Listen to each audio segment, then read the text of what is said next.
Hello everyone, Pakistani traders कैसे हैं आप? सब ठीक हैं? अच्छा, पाकिस्तान स्टॉक मार्केट को देख लेते हैं, KSE 100 इंडेक्स को। अच्छा, मैं प्रीवियस वीडियो में पूरा बिगर स्ट्रक्चर तो डिफाइन किया हुआ है कि वो किस तरह आ रहा है, तो बार बार वो सेम स्टोरी रिपीट करने का फ़ायदा नहीं है। तो ये 4 आवरली चार्ट है और इसको टेक्निकली देख लेते हैं। साइक्लिकल लो से अगर स्टार्ट करें 1,02,000 से, या 1 जो प्रीवियस इसका लो लगा था अप्रैल मई में पाक इंडिया की टेंशन में, वहाँ से इसको देखें तो उसके बाद एक जंप स्टार्ट हुआ, और जो कि 1,01,000 से तकरीबन स्टार्ट हुआ और 1,26,000 तक गया, 718। और इसको हमने वेव 1 प्लॉट किया। मार्केट वेव्स में मूव करती है, ठीक है।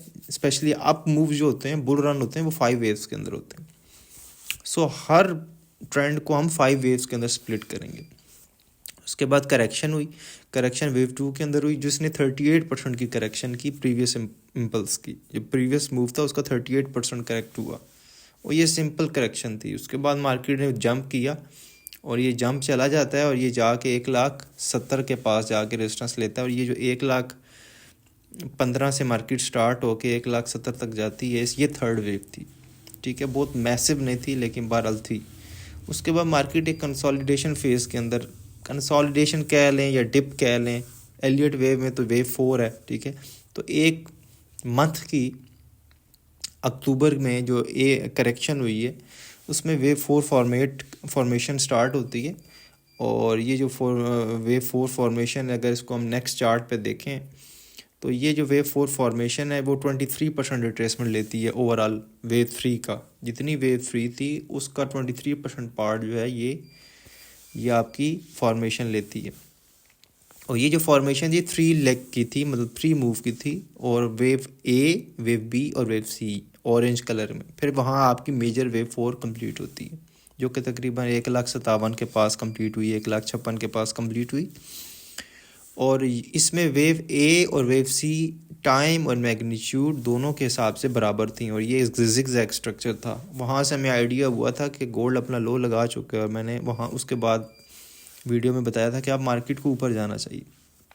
उसके बाद मार्केट एक जंप करती है पिंक में, वेव 1-2 बनाती है। ज़ाहिर बात है एक न्यू इम्पल्स स्टार्ट होगी। वेव 4 के बाद एक साइक्लिकल लो डेवलप होता है, और एक लोअर डिग्री की फॉर्मेशन स्टार्ट होना शुरू हो जाती है फॉर वेव 5।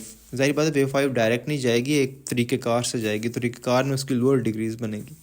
तो वेव 1 A B C, वहाँ एक ज़िगज़ैग स्ट्रक्चर कंप्लीट होता है, 1,58,000 के आसपास रीटेस्ट होता है। उसके बाद मार्केट दोबारा जंप करती है, और वाइट कलर में आपने देखें तो छोटी 1-2 बना। उसके बाद मार्केट एक मैसिव जंप देती है, और ये जो ट्रायंगल सिनेरियो है इसको क्रॉस कर देती है। और उसके बाद थर्ड वेव ऊपर प्लेस करती है 1,16,200 के पास। उसके बाद बहुत से लोग कहते हैं ये रेजिस्टेंस प्ले हो गई है, और यहाँ से मार्केट अब नीचे आएगी। ये हमने बोला था कि यहाँ से 1,70,000, 1,169 या 170 के, ये बहुत स्ट्रॉन्ग रेजिस्टेंस है, और ये प्ले हो गई है। और यहाँ से मार्केट हम बहुत नीचे देख रहे हैं, लेकिन मेरे हिसाब से ऐसा नहीं है। ये मार्केट ने एक अटैम्प्ट की है, और इसमें वो लोग जो इस जो मोटिवेट हुए हुए हैं, या जो एनकरेज हुए हुए हैं कि 1,70,000, 1,69 जो है ये एक रेजिस्टेंस लेवल है, ये ब्रीच नहीं होना, तो उन्होंने सेलिंग प्ले की है, जिस वजह से थोड़ी सी मार्केट कूल डाउन हुई है, और वो न्यूट्रलाइज भी हो गई है। अब मार्केट ने दोबारा एक पंप लिए ऊपर की तरफ, और जो पंप ली है 38% करेक्शन से ली है, जो कि बड़ा इंपॉर्टेंट है, 1,66,000 पे बनता था। और यहाँ से अब मार्केट नेक्स्ट ऊपर का ब्रेकआउट देने जा रही है 1,70,000 का, और 1,70,000 का ब्रेकआउट दे के नेक्स्ट जो कमिंग लेवल्स हैं वो 1,76,000 और 1,78,000 हैं, 176 के और 178 के। अल्टीमेटली मुझे 182 के बहुत जल्द मार्केट में नज़र आ रहा है। जिस तरह की ये फॉर्मेशन लग रही है और जिस तरह का ये स्ट्रक्चर बन रहा है, ये मुझे अगर देखें तो 38% हमारा कुछ फाइबो की कैलकुलेशन करके ये हमारा बन रहा है 182-150 पे। तो 182 के इज़ विद इन रीच, ठीक है। तो मार्केट को अब यहाँ से ऊपर जाना चाहिए। अब वो इधर कोई कंसोलिडेशन मज़ीद रह नहीं गई, सारा स्ट्रक्चर अब ब्रेकआउट भी हो गया। स्ट्रक्चर नीचे से जो एक ट्रायंगल सिनेरियो था, वो मेन हर्डल था, वो भी नलिफाई हो गया। अब स्ट्रक्चर सारा सूट कर रहा है कि यहाँ से इसको चलना चाहिए। और सीजनैलिटी फैक्टर्स में भी जो दिसंबर है वो पॉजिटिव ही रहता है, उसके बाद जनवरी फरवरी में भी मार्केट पॉजिटिव रहनी चाहिए। सो यहाँ से मार्केट जो है 1,76,000 1,78,000 की रेजिस्टेंस को जाके टेस्ट करेगी और उन दोनों को क्लियर करके मार्केट 1,82,000 और पॉसिबली 1,90,000 तक प्रोग्रेस करेगी। ठीक है, सो मेरा नहीं ख्याल कि मार्केट में कोई मेजर कोई ड्रॉप आने वाला है या आगे जाके मार्केट जो है ना मेजर कंसोलिडेशन फेज में जाने वाली है। हाँ, मार्केट ने 1 महीने की एक ड्रॉप दी है 3 डायमेंशनल, वो 1,56,000 तक हो गया, जिसको कहते हैं डिप। ये कोई बड़ी करेक्शन नहीं थी। उसके बाद आ रही बात है मार्केट ने थोड़ी सी बेस बनाई फॉर द जंप। 1,56,000 के बाद मार्केट नीचे नहीं गई, 1,56,000 के बाद मार्केट ने बेस बनाई है छोटी सी, उसके बाद उसका बेस का ब्रेकआउट किया और अब मार्केट मोमेंटम में आ रही। सो ये मोमेंटम है, ये हमें 170 के मतलब 1,70,000 को ब्रेक करेगा। 1,70,000 ब्रेक होने के बाद ये 1,76,000 1,78,000 को क्लियर करती। 1,82,000 इज द एक्चुअल रेजिस्टेंस। कहते हैं ना बहुत से लोग 1,70,000 रेजिस्टेंस है, 1,169 के रेजिस्टेंस है, 170 के रेजिस्टेंस है। ये बहुत सी आपको रिपोर्ट्स में मिलेगा। मेरे लिए ये रेजिस्टेंस नहीं है, ये इसको क्लियर कर देगा। मेरे लिए रेजिस्टेंस जो है वो 182 के। तो अगर ये यहाँ से जंप करता है तो जो इसका क्वेश्चन है, इस रैली को जो क्वेश्चन करेगा लेवल, वो 182 के करेगा, 1,82,000। ये बाकी सारे लेवल टूट जाने जो मेरा इल्म है, जो मेरा नॉलेज है, जो मेरा जो फ्रेमवर्क है, वो मुझे ये बता रहा है। सो मैं बहुत ज़्यादा इस सिचुएशन के अंदर बुलिश था और मैं नहीं एक्सपेक्ट कर रहा था कि ये बहुत ज़्यादा मार्केट नीचे 1,50,000 1,40,000 1,30,000 की तरफ जाने वाली है।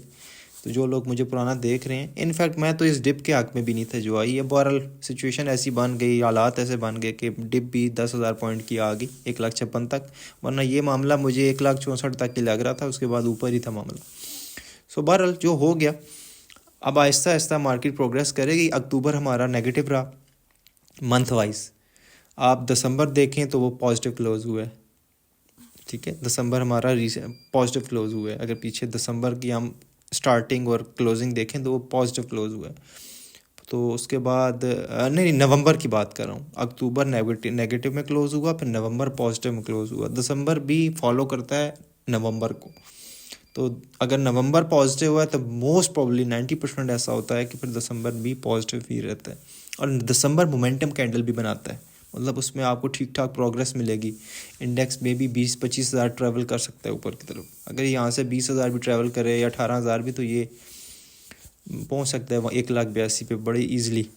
ठीक है, तो ये पूरा स्ट्रक्चर है मार्केट का। मैं कोई मार्केट में वीकनेस नहीं देख रहा, मैं कोई ड्रॉप नहीं देख रहा। मैं मार्केट को ऊपर ज़्यादा देख रहा हूँ और 1,70,000 टूट जाना है और इसके बाद 1,76,000 1,78,000 वो भी टूट जाना है। ये मार्केट अल्टीमेटली लैंड करेगी एक्चुअल रेजिस्टेंस पे जो 1,82,000 है। ठीक है, तब तक बाय करें।